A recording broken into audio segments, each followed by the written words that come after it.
తర్వాత ఏమైతుందో చెప్పుము నాకు తెలుపుము తల్లి. చెప్తావు తల్లి.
గంగా ఆ శివుడు వచ్చి నిన్ను బెస్త జాతిలో పుట్టమని శాపము వసికినాడు తల్లి.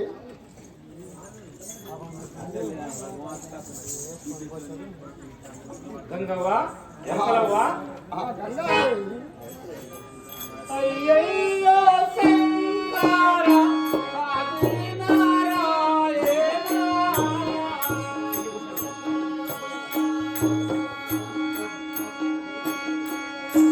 ఎరకాలో అయ్యయ్యో శంకర ఆది నారాయణ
ఈ నీచ జాతిలో నన్ను పుట్టించదేస్తున్నా తండ్రి. ఏమి శాపం నాకు వసికి తీరు తండ్రి.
తొందరగా ఆ శంకరుడు వస్తును నిన్ను కళ్యాణం మాడను తల్లి.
నేను ఏం చేయగలను తండ్రి, నీవైనా నన్ను వచ్చి కళ్యాణం ఆడు స్వామి.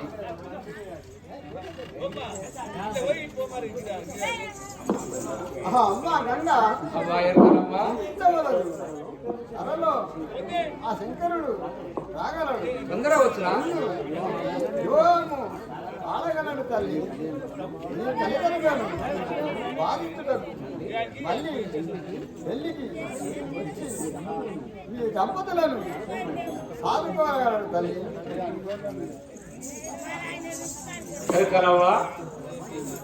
హరికలవా ఈ ముత్యాల హారంలో తీసుకొని పొమ్ము తల్లి.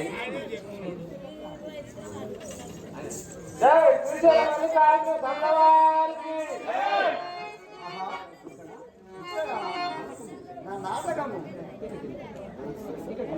సత్యగా విను ఎరుకల సాని అయి దేశం మార్చి కైలాసమునకు శంకరుని వద్దకు వేయగాక. జై శ్రీశైల మల్లికార్జున గంగవారికి అందరి బంధువయ్యా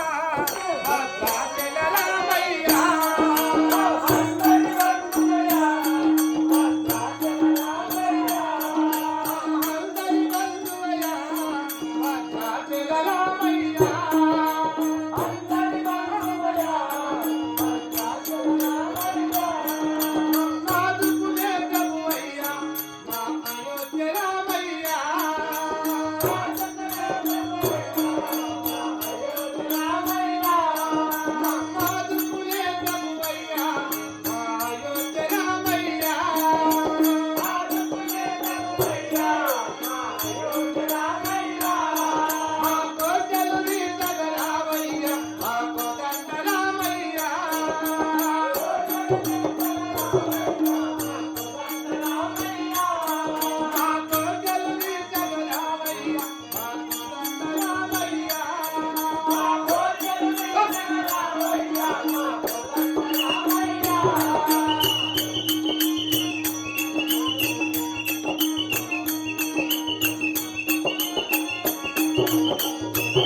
నాకు అర్థం కాలేదు అప్పటి నుంచి.